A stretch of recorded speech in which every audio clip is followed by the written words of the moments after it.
Dear students, good morning all of you. आप सभी का एक बार फिर से सर्वोदय पब्लिक स्कूल की ऑनलाइन क्लासेज में स्वागत है। प्यारे बच्चों, अपन पढ़ रहे थे भारतीय लोकतंत्र के समक्ष से जो चुनौतियां हैं उनके संबंध में, जिसमें अपन ने तीसरी यूनिट का फर्स्ट लेसन के अंदर जातिवाद और सांप्रदायिकता के संबंध में अपन पढ़ रहे थे, जिसमें अपन ने पिछली कक्षा में सांप्रदायिकता का अर्थ, उसके दुष्परिणाम और बढ़ने के कारण क्या हैं उसके संबंध में पढ़ लिया था। जिसमें अपन ने पढ़ा था सांप्रदायिकता के जो बढ़ने के कारण है, उसमें अपन ने पढ़ा था कि विभाजन के समय जो कटु स्मृतियां थी, तुष्टीकरण की राजनीति थी, मुसलमानों की जो शैक्षणिक स्तर है वो पिछड़ा हुआ होना, और दलगत राजनीति जिसमें गुट की राजनीति अपन बोलते हैं, सरकार की उदासीनता है, वोट बैंक की राजनीति है, इसके संबंध में अपन ने पढ़ा था। इसके बाद में इसके दुष्परिणामों में अपन ने पढ़ा था कि आपसी द्वेष बढ़ता है, आर्थिक हानि होती है, प्राण हानि भी होती है, राष्ट्रीय एकता में भी बाधा है, औद्योगिक एवं व्यावसायिक विकास है वो भी एक प्रकार से ठप होता है, राष्ट्रीय सुरक्षा को भी एक प्रकार से खतरा रहता है। इन संबंध में अपन ने पिछली कक्षा में पढ़ा था। आज की कक्षा में अपन पढ़ने वाले हैं कि इस सांप्रदायिकता के इस प्रकार से दुष्परिणामों से किस प्रकार से बचा जा सकता है। अर्थात अपन कह सकते हैं कि सांप्रदायिकता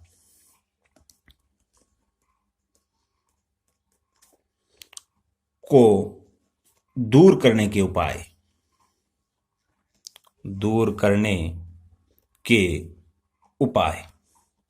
अपन ने अच्छे से पढ़ा था कि सांप्रदायिकता एक प्रकार से संपूर्ण मानव जाति के लिए एक अभिशाप है जो देश की एकता व अखंडता को चुनौती दे रही है। इसको दूर किया जाना अत्य आवश्यक है। तो इसको दूर करने के कौन कौन से ऐसे उपाय हैं जिससे इस सांप्रदायिकता से अपन बच सकते हैं।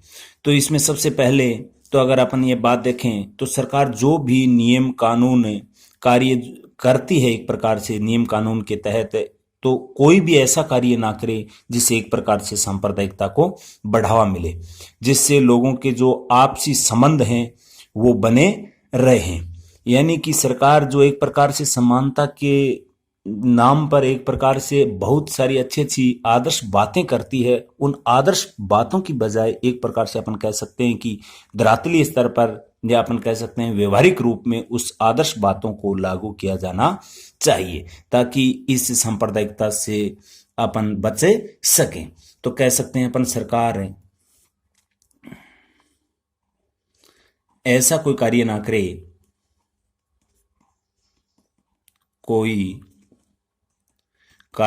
करे, जिससे सांप्रदायिकता को बढ़ावा मिलता हो, सांप्रदायिकता को बढ़ावा मिलता हो, और जो आदर्श बातें करती है अच्छी अच्छी उसको व्यवहारिक स्तर पर लागू करे ताकि इस सांप्रदायिकता से बचा जा सके।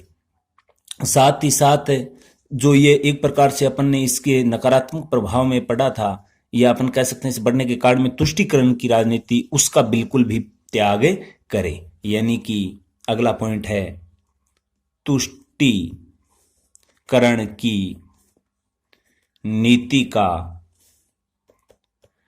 परित्याग करे और एक प्रकार से इस प्रकार से समान आचार संहिता का निर्माण करे जिससे देश और अपने पूरे संपूर्ण समाज के अंदर आपसी समानता बनी रहे, आपसी सहयोग की भावना बनी रहे। कहने का अर्थ ये हुआ कि जाति, धर्म, भाषा, संप्रदाय के आधार पर सरकार के द्वारा या किसी दल के द्वारा किसी भी प्रकार से कोई दुर्व्यवहार कह सकते हैं अपन, या ये जो तुष्टीकरण की नीति है वो नहीं अपनाई जानी चाहिए अपने निजी स्वार्थों की पूर्ति के लिए। तब भी अपन सांप्रदायिकता से बच सकते हैं, यह भी आपको ध्यान में रखना है। और अपन अगर अच्छे से इसको और भी सरल तरीके से अगर अपन देखें तो धार्मिक आधार पर किसी भी वर्ग के लिए कोई विशेष रियायत या सुविधा भी नहीं दी जानी चाहिए। यानी ये सांप्रदायिकता मुख्यतः धर्म के नाम से बढ़ती है, तो धर्म के नाम पर किसी धर्म विशेष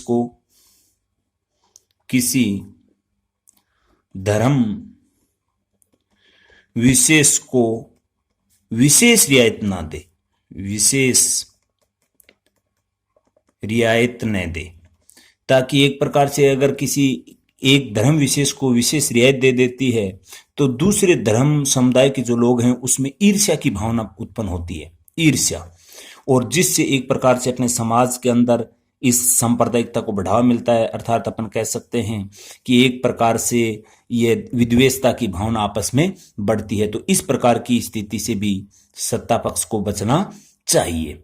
साथ ही साथ एक प्रकार से अपन कह सकते हैं शिक्षा का जो शाश्वत नैतिक और आध्यात्मिक मूल्य हैं उनको शामिल किया जाना चाहिए, ताकि मनुष्य का जीवन है वो अपने नैतिक मूल्यों से संबंधित शिक्षा प्राप्त कर एक प्रकार से अपने समाज में विकास के कार्य में अपना महत्वपूर्ण योगदान दे सके। तो ऐसे राष्ट्रीय हित की शिक्षा को बढ़ावा दिया जाना चाहिए, न कि किसी धर्म विशेष की, यानी कि राष्ट्रीय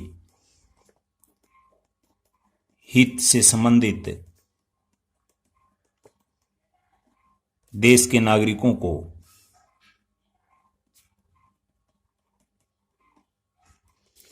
शिक्षा दी जानी चाहिए, ताकि इस प्रकार की समस्या से अपन बच सके।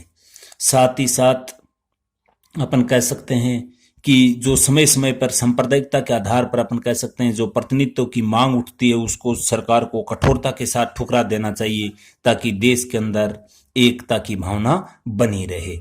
और शिक्षा एक ऐसा स्तर है, इस शिक्षा के स्तर के माध्यम से लोगों का मानसिक विकास होगा, जिससे उनकी जो संकीर्ण एवं जो स्वार्थपर सोच है वो उस प्रकार के बहकावे में नहीं आएंगी, और एक प्रकार से अपन कह सकते हैं वो भी एक राष्ट्र की एकता व अखंडता में अपना अहम रोल अदा कर सकते हैं। तो इस प्रकार से अपन इस सांप्रदायिकता कि दुष्परिणामों से अपन बच सकते हैं, इनको रोक सकते हैं, यह आपको ध्यान में रखना है। इससे आगे और भी इससे संबंधित हैं जो मीडिया एक प्रकार से धर्म के नाम पर इस प्रकार से लोगों के अंदर विद्वेषता की भावना उत्पन्न कर रही है, उससे भी बचा जाए।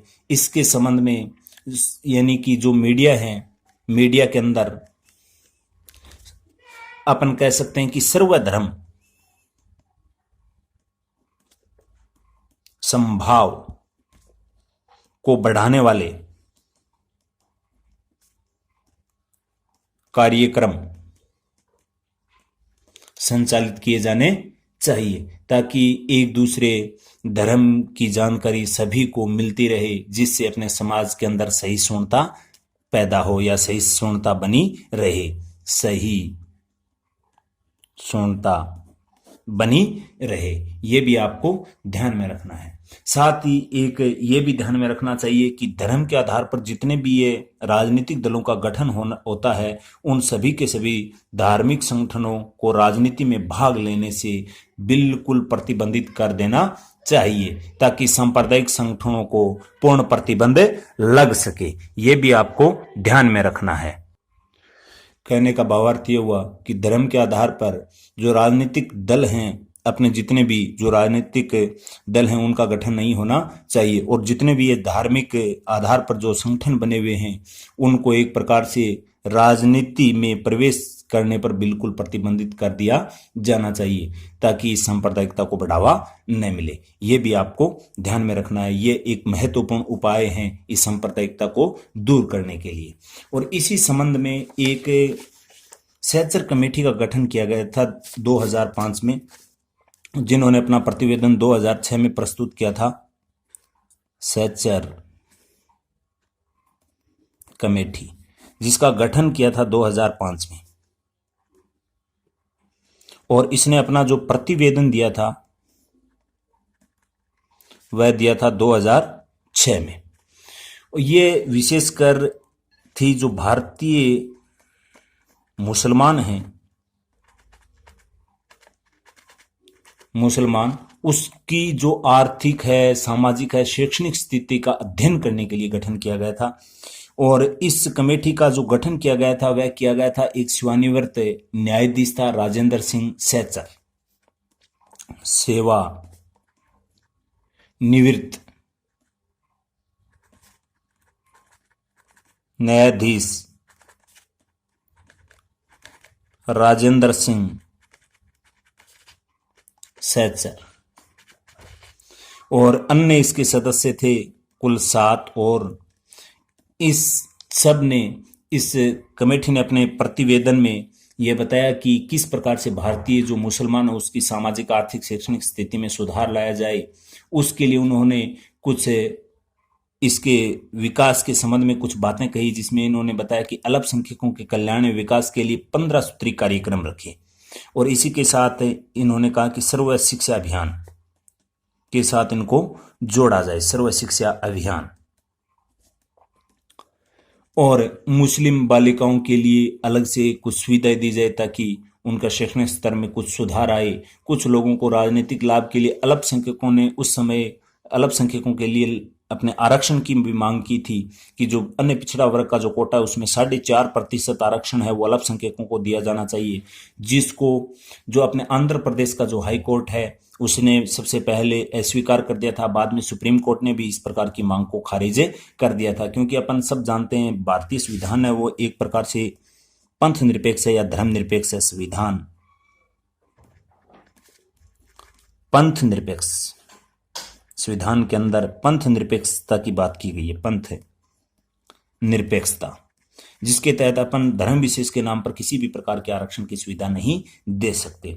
तो ये सत्र कमेटी, इसके संबंध में क्वेश्चन पूछा जा सकता है कि ये प्रतिवेदन कब प्रस्तुत किया, किसकी अध्यक्षता में, इसका संबंध किससे था। तो ये भारतीय मुसलमानों में एक प्रकार से सामाजिक आर्थिक शैक्षणिक सुधार लाने के लिए एक प्रकार से अपना प्रतिवेदन इस सहचर कमेटी ने अपना दिया था, जिसके संबंध में कुछ ये बातें जो आपको विशेष ध्यान में रखनी है। तो इस सांप्रदायिकता से संबंध, जातिवाद और सांप्रदायिकता से संबंधित अपना जो लेसन था वो कंप्लीट होता है। इसके बाद का जो लेसन है इसी यूनिट का भारतीय लोकतंत्र के समक्ष जो चुनौतियां हैं उनके बारे में अपन अध्ययन करेंगे। जो अपना इसी यूनिट का जो सेकंड लेसन है उसका नाम है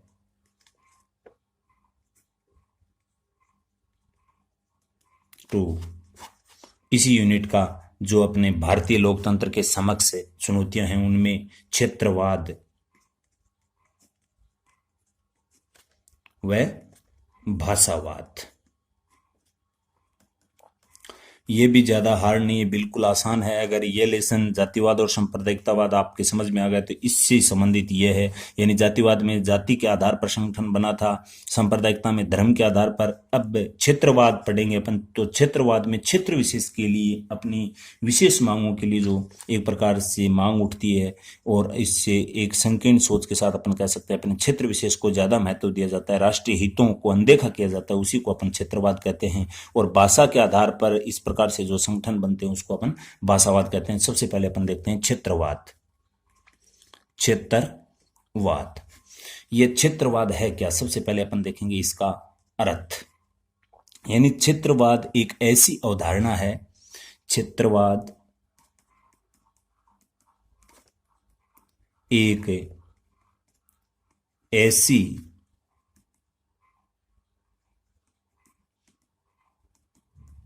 अवधारणा है जो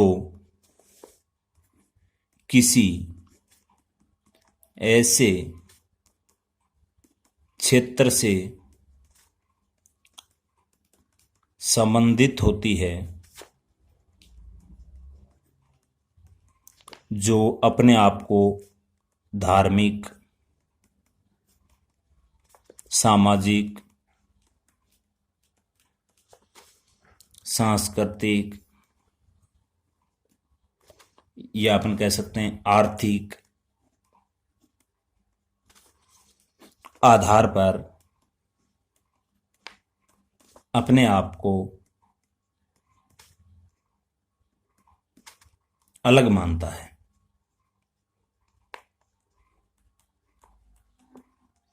और इसको लगातार इसी प्रकार से अलग बनाए रखने के लिए प्रयास भी करता है। यानी इसको सतत बनाए रखने के लिए, सतत का अर्थ होता है लगातार, सतत बनाए रखने के लिए प्रयास करता है, जिसे अपन कहते हैं क्षेत्रवाद।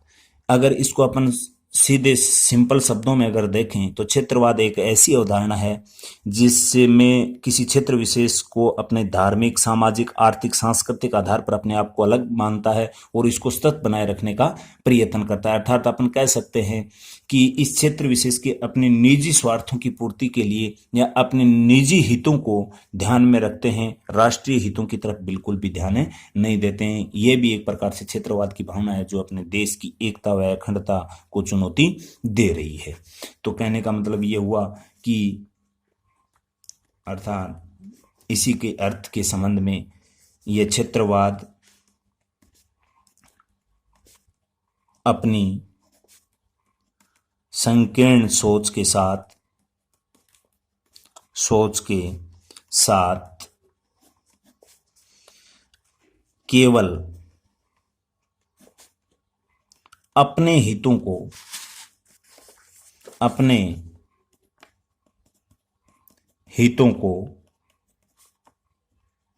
ध्यान में रखते हैं, न कि राष्ट्रीय हितों को। तो कहने का भावार्थ ये केवल और केवल अपने निजी स्वार्थों की पूर्ति की तरफ ही ध्यान रखते हैं। राष्ट्रीय कार्य होते हैं, राष्ट्र हित के जो कार्य होते हैं उनकी तरफ कोई इनका ध्यान नहीं होता। ये केवल और केवल अपने क्षेत्र विशेष के विकास की ही बात करते हैं, राष्ट्र के विकास की बात नहीं करते हैं। तो अपन कह सकते हैं कि ये क्षेत्रवाद भी एक संकीर्ण विचारधारा है जिससे अपने देश की जो एकता व अखंडता उसको लगातार चुनौती मिल रही है। अब अगर अपन बात करें, ये तो इसका अर्थ पूछा जा सकता है कि क्षेत्रवाद से आप क्या समझते हैं, तब तो आपको ये इसका अर्थ बताना है। अगर सीधे रूप में अगर पूछे आपसे कि इस क्षेत्रवाद का मुख्य उद्देश्य क्या है, ये क्षेत्रवाद क्यों बढ़ रहा है, इस बढ़ने के पीछे इसका मुख्य उद्देश्य क्या है, क्षेत्रवाद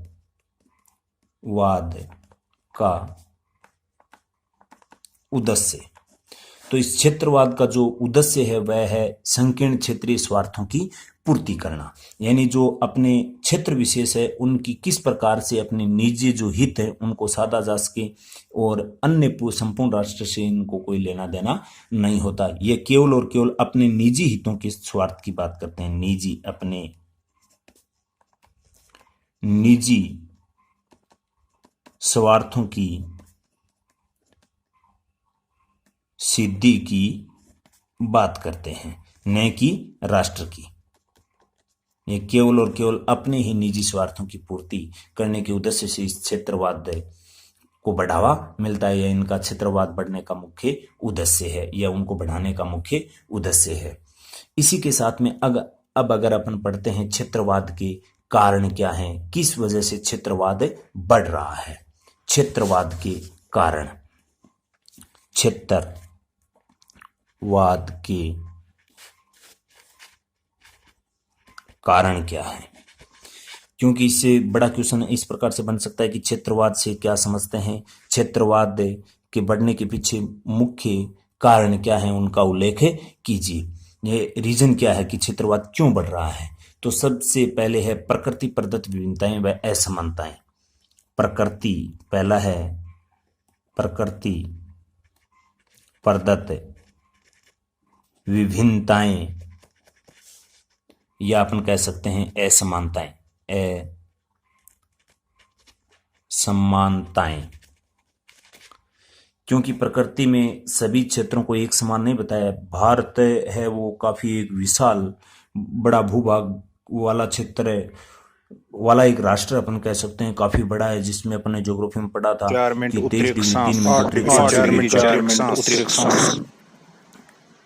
37 डिग्री 6 मिनट उत्तरी अक्षांशों के मध्य और 68 डिग्री 7 मिनट पूर्वी देशांतर से लेकर 95 डिग्री